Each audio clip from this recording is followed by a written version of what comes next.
Just when you thought it was safe to step back into the abyss, PlayStation and Aspyr have dropped another bombshell on us. Welcome to Nosgoth News.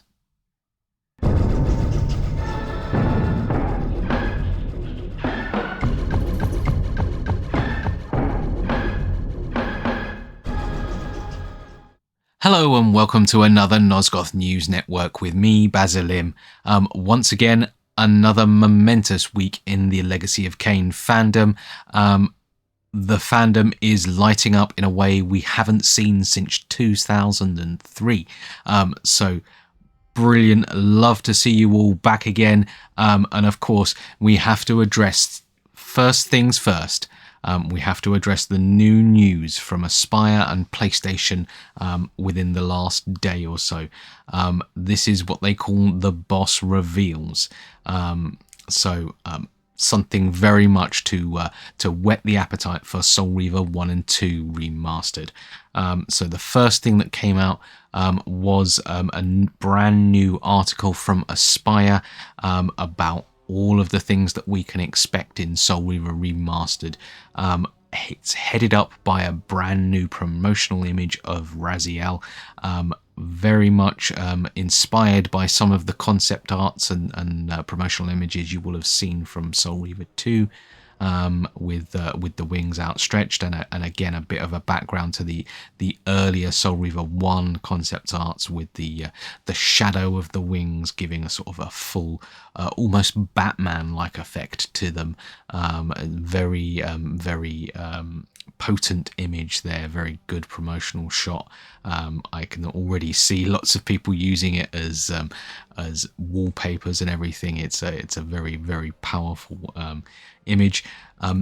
Along with those, we got a set of images of each of the bosses. Now they've not delved too much into spoiler territory as to say the bosses of Soul Reaver 2, but they have shown us some detailed shots. The first sort of truly detailed shots of the bosses from Soul Reaver 1 and how they will look. So lots of people catching a lot of things about those bosses. Melchiah we had seen before, but it looks like some of the complaints about Melchiah have been addressed, particularly to do with brightness. Again, it looks like that has been toned down a little bit, where it was people were complaining it was a little too bright before. Personally, I didn't think it was too much to worry about. I thought that it was something that was easily tweaked, and it does appear to have been that they have toned it down a little bit, and now the colours are so much in line with the original version. It's looking very good there. Again, we saw Soul Reaver, we saw Zephon. We get to see Rahab and Duma. Again, there were problems that people highlighted with Rahab that have been addressed, with Rahab now looking spot on and amazing. And then we also get a picture of Soul Reaver 2 Kain at the pillars, which is a perfect little side eye at the approaching Raziel. It's again a very, very nice image, just showing sort of how much development has gone on in the last 20 years and how polished those things can look these days. They've given us more details on the maps that are coming now. One of the things they've obviously said before is that we will be getting sort of a menu with some maps and some pointers and some objective markers, the sort of things that go hand in hand with modern games these days to sort of show where you're going. There will be those sort of guidance for new players. They've shown us some more images of that today with or yesterday with some new images of the in-game map and the icons and the compass and everything like that. Along with that, there is also confirmation that those can be turned off. So if you are an old school fan that is is into the minimalist look, that prefers to explore and find things on your own, to listen to the clues, then you can turn them off. It's not going to be in your face unless you need that assistance. So that's a reassuring commitment for the old fans there as well. Of course, by showing us that, they also showed us another little feature there, and that is the menu screen. Now, the Soul Reaver 1 title screen back in the day had these statues that would turn and face the player when eyes would light up, all one in turn. Apparently, quite a late addition by Daniel Kabuko to the menu screen there. Interestingly enough, those are symbolic representations of the bosses and the Seraphan, or the lieutenants, as it were. So all of them represent different sort of characters in the game, or who are hinted at in as being present in the game. They are catered for by those statues. They aren't straight up depictions of them, just symbolic representations, but that's what those statues stand for. Here we get to see what the remastered ones look like, and again, absolutely stunning. You can tell someone's putting a lot of work into making these faithful and looking just right. Another thing we get in there is a more detailed viewing of another map. Now, this is the first time we've seen this particular version of the map. We get a full view of the continent, or the island of Nosgoth, how the whole of the landmass of Nosgoth looks. So if you're familiar with the Nosgoth maps, they traditionally sort of end up at the edge of a map, and it obviously there is landmass beyond the edge of the map. The way they've positioned it here, you can see the game world, you can see, or the game world from previous games, you can see an entire landmass around that and the shapes of the edge of the landmass. So it's the first time we've had the camera pulled back quite so far, as it were, and they have given us a look at lots of different things around there. You can pick out the features of certain areas if you're looking closely. You can see, for example, the Lake of Serenity in Willendorf. You can see different little landmarks. But if you're also paying attention, there is another interesting feature to that map, and that's a dividing line. Now, going with how the map is sort of positioned, and how this has been sort of put together, it could be that this is some kind of division between two different maps. Now we have the swipe between the original and the later graphics is becoming quite a feature of these games. Well, it looks like this one isn't quite the same sort of a thing. One half of that map is green and bountiful and looks like a land full of life. The other half looks like a barren wasteland, with all browns and desaturated symbols of cataclysms there. So you've got to wonder, is one half of that map for, say, an era where the land is full of life, the other for an era where it's not? Could we be getting maps for both Soul Reaver 1 and Soul Reaver 2 that show the wasteland and the living Nosgoth? It would certainly be something interesting. Certainly be something interesting to see. Obviously, there is a bit more detail on that. It sounds like that those particular maps have been a bit of a Herculean effort. They have had the dev team, artists, community advisors, designers working on those, and they've pulled from the old sources, from design docs, from the old games, and numerous different things are coming up there that looks like they've marinated those maps quite a bit there. Along with the article there, we also got what could be considered trailer number 2 for Soul Reaver 1 and 2 Remastered. This is, of course, the so-called boss reveal trailer. Once again, this is focusing on the bosses of Soul Reaver 1, with just a hint of Soul Reaver 2 in there as well. So we get a lot of views of the bosses as they appear. Now, I'm not going to do a complete breakdown as I did on the first trailer. After all, this second trailer is just 30 seconds, but we can just go through what's on there quite quickly.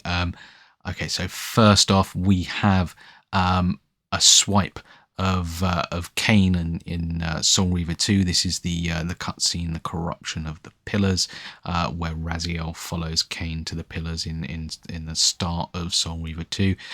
Some quite epic side eye from Kain as he looks back at Raziel. Again, completely does a really good job of showcasing the Kain and Raziel designs as they're going to appear in the remasters. The wording on this it implies that that they've done quite a lot of work on Kain to get him up to the standard across both games, to make him look correct. Obviously, if you will remember Soul Reaver 1, the Kain model looks a bit different compared to how his Soul Reaver 2 model went, and they advanced a lot in between the games. So bringing those both games up to scratch. The Soul Reaver 2 swipe, showing the new graphics, is then followed by new footage of the pillars in Soul Reaver 1, and Kain and Raziel fighting there, the boss battle at the pillars. We get some more look very briefly of the scenery around there. Again, it looks like that room has been given a whole overdo there, and you can see once again that Kain, the model there is very much advanced from what was seen previously. We get a nice swipe again of Malchiah. Now, once again, Malchiah was one of the ones that people had some complaints about.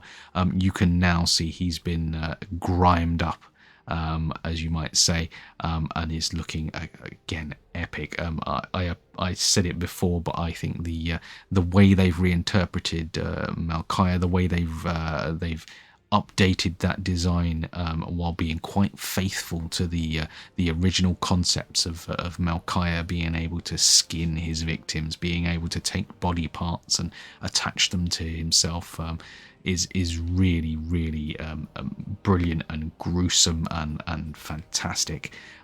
There is also one thing you might notice there. I've seen a couple of people mention that he goes, which could be implication of some very interesting things there.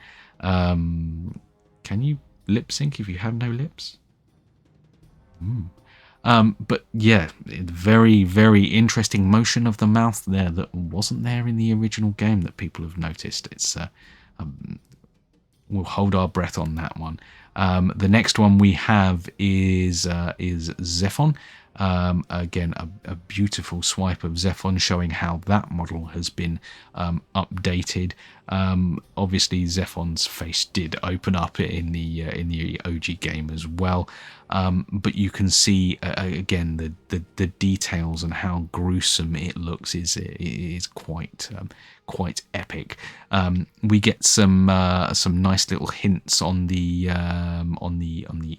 egg and what you might need to do there.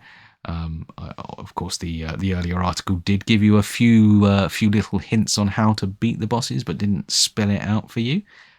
So if you haven't played them, maybe look back on that article when you do get around to playing them. It'll give you some tips.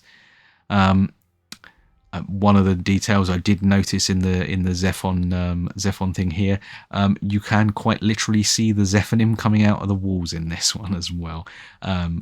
Interesting little detail from the original Soul Reaver. One of the early plans was to have those eggs hatch into Zephonim, and other Zephonim being able to come out and attack you. They ended up scrapping those plans.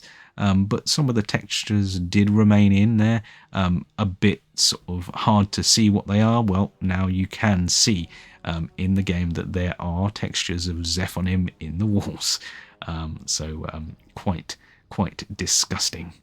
The next one that appears is Rahab. Again, people have joked quite a lot about Rahab, comparing him a little bit to Kermit the Frog, which is just a little bit unfair, but again, you can see how the devs have made some changes there. Again, it looks like kind of the bright colourfulness kind of misled people as to what they were expecting. So now we get sort of the more intended dark, grimier look, and it's amazing how much it changes the model, how much it completely makes your interpretation change, even though when you compare them against each other, there's not actually that much that's different. It's amazing how little tweaks here and there can change things and completely give it a different feel. One of the interesting little things that people are noticing on the new model and complimenting or talking about is that you can now see very much that there are a pair of little vestigial legs coming out of Rahab's torso. Now, this is something that actually was in the original game. You don't see it very clearly, partially because Rahab is in motion and you don't get to see him sit still very long to show you, but it is there. They are a little bit of textures coming, a little bit of legs coming out of the texture. You can see them in some of the close-ups there. It's actually mentioned in the script for Soul Reaver that there are legs there. So to have the remaster pay attention to that and bring it out, that is a very, very nice touch. And of course, the last swipe of the boss run we get is Duma. Now Duma is a big armored titan. We get some good looks at him. One of the things that people have noted there is to do with the toy. Worth noting that the Duma toy, which I've actually got up the back there somewhere, the Duma toy is actually slightly incorrect in some of its thing. It's got sort of a dreadlock style thing at the back that was them misinterpreting what was in the original model. It was intended to be sort of a samurai like drape behind the helmet. So the remaster has gone for sort of the samurai Ronin inspiration there, and gone for the look of the armor, a bit more faithful on the armor there. One of the bits that they touch up there is the blood stains. You can see little bits of blood and sort of old stains and everything like that on the armor. So that does look again pretty epic, and you get some nice views of the scenery in the room there. It's again very, very nice little trailer there. Shows people exactly what we wanted to see and reassures the naysayers there. But that wasn't the only views we got of Soul Reaver Remastered in the last couple of weeks. There have been some new shots cropping up in some unusual places. So if you have bought the game, you will find that when you load it up on, say, your home screen or highlight it on your your store page, that there were a couple more shots that were showing up that weren't in the original promotional materials. The first shot gives us a nice view of Mobius as he appears at the end of Soul Reaver 1. Now you can look on the floor there and see it is the scene at the end of Soul Reaver where Mobius steps out of the shadows and gives his whole Raziel Redeemer and Destroyer speech. You can tell from the surroundings that's where that is. And the Mobius model there, again, completely brought up to a much more realistic and brilliant standard.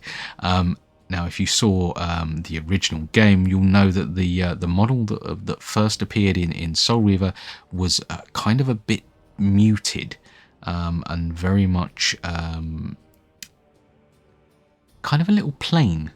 Might be the way to describe it. The cloak was quite almost greyish, and the Mobius staff didn't have. It was much more in line with the Blood Omen Mobius staff, just being a stick with a ball on it. They've now changed that model to be much more in line with Soul Reaver 2, so you can see it's a purple cloak. You can see the designs on it. You can see the hood and the shoulder pads, and the Mobius's staff complete with a snake and the big snake eating the orb. So a nice overhaul of Mobius there. The other shot that was shown on the home screens was a shot of the pillars from Legacy of Kain, Soul Reaver. Now this one, the differences weren't highlighted, and it's a lot more subtle than the other shots. Now you throw up a comparison, and you can start to see some of the differences where the bits have been cleaned up in the background. It's a little easier to see the ornate details. One of the things that people have commented on about there is the pillars symbols. Now it's probably worth remembering that the pillars in Legacy of Kain Soul Reaver weren't a separate object. They were part of the geometry of the level.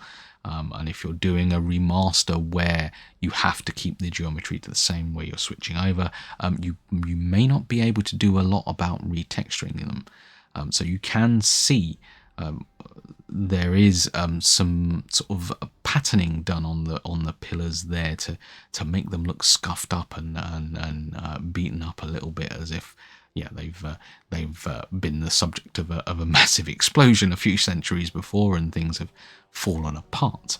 But there aren't the unique symbols that there were in Soul Reaver 2 and Defiance.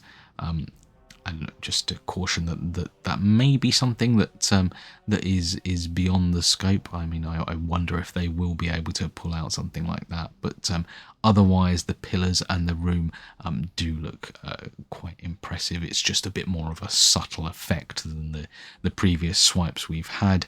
And the last one that Aspire brought forth, this one a bit more humorous, a bit more in line with some of the jokes that have been going around the fandom, and that was showing off the gaining of the sunlight glyph, but with a bit of a funny caption of me when I found out about the Soul Reaver remasters versus finding out it doesn't launch until December 10th, which is nice little touch there. And again, showing off a big bright so I wonder if there's a little bit of an in-joke at the people complaining about the brightness there.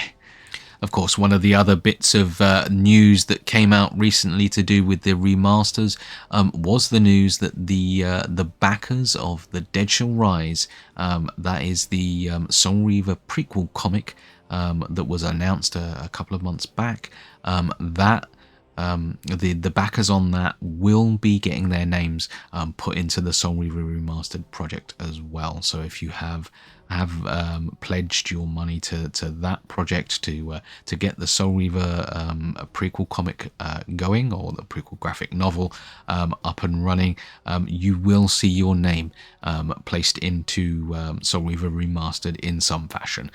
It looks like it will probably be in some kind of bonus screen.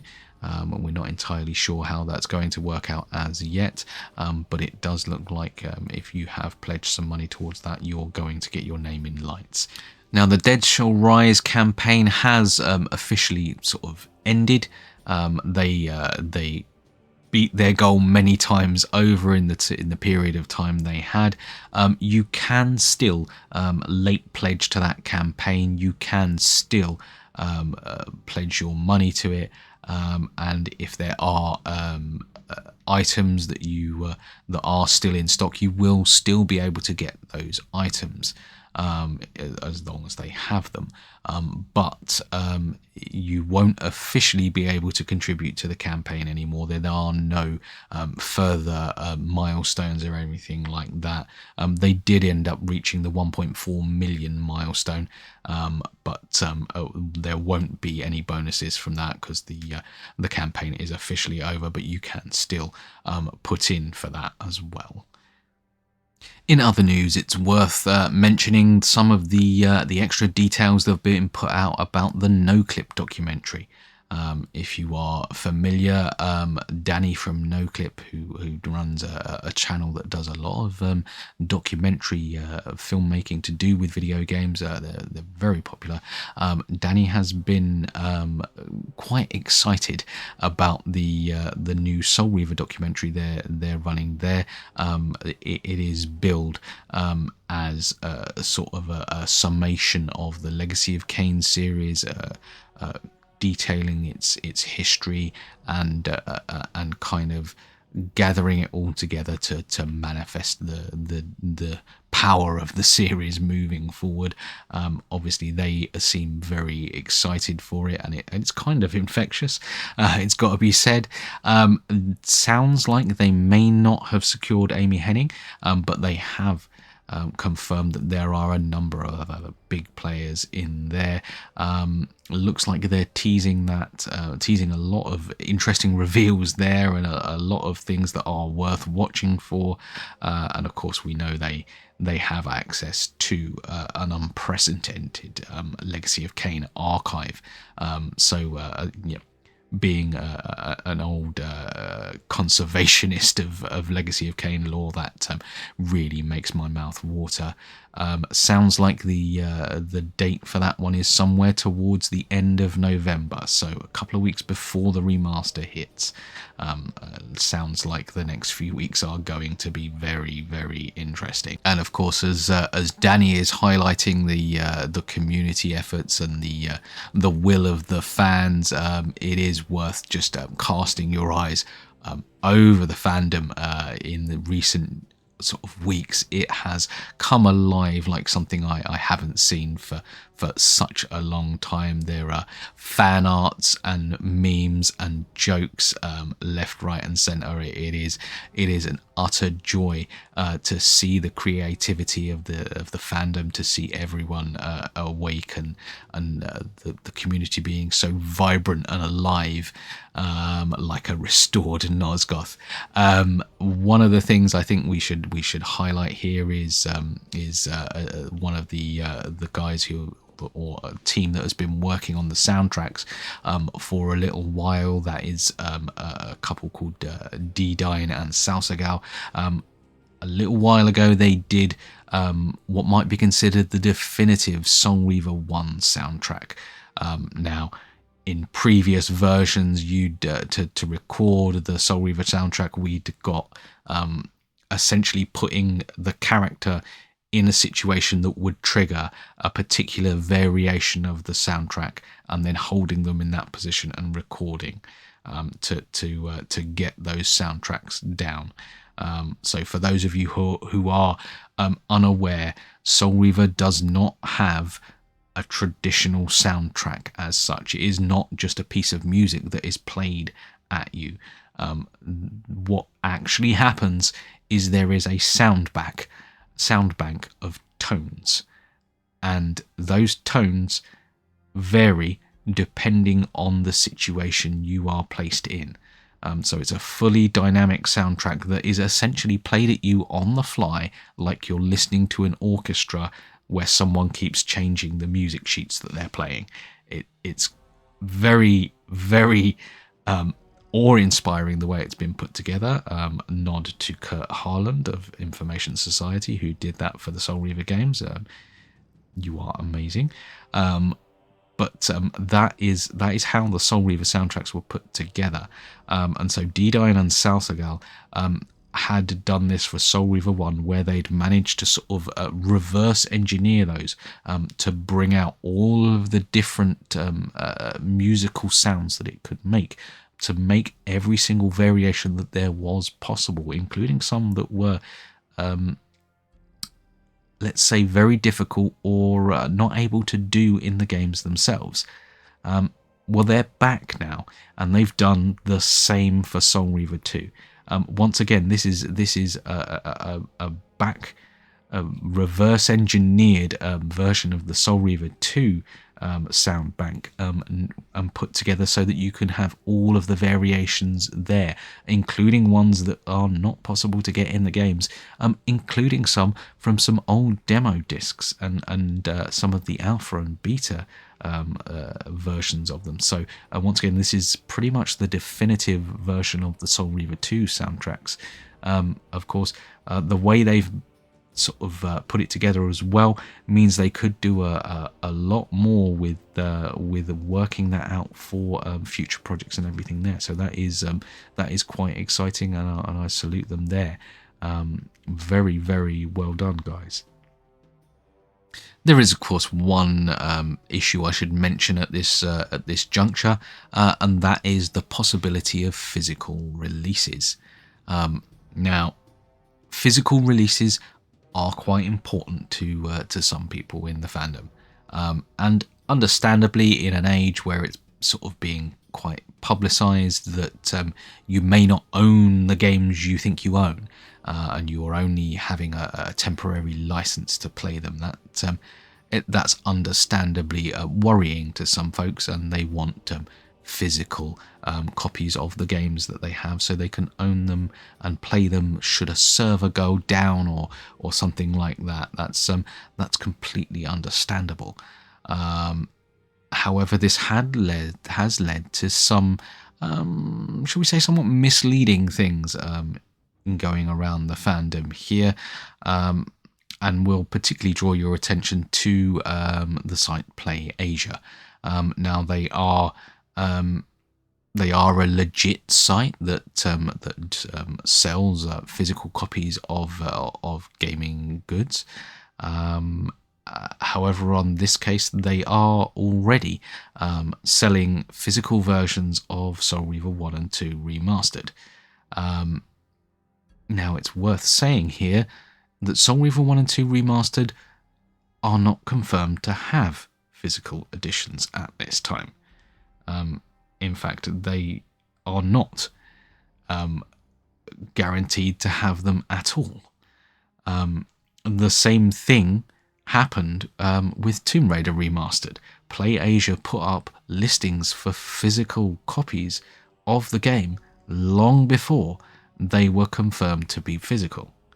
And what it ended up being was that they didn't have any advance warning or anything like that. They weren't actually selling physical ones as such. They were just speculating that at some point there would be physical editions, and at that point they could sell them on.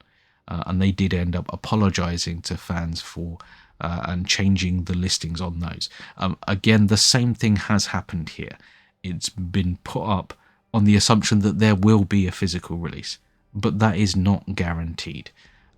So you want to ensure there is a physical release, you've got to demonstrate that there is the fan base for it, that there is the market for it. And the best way to do that is to buy the digital one.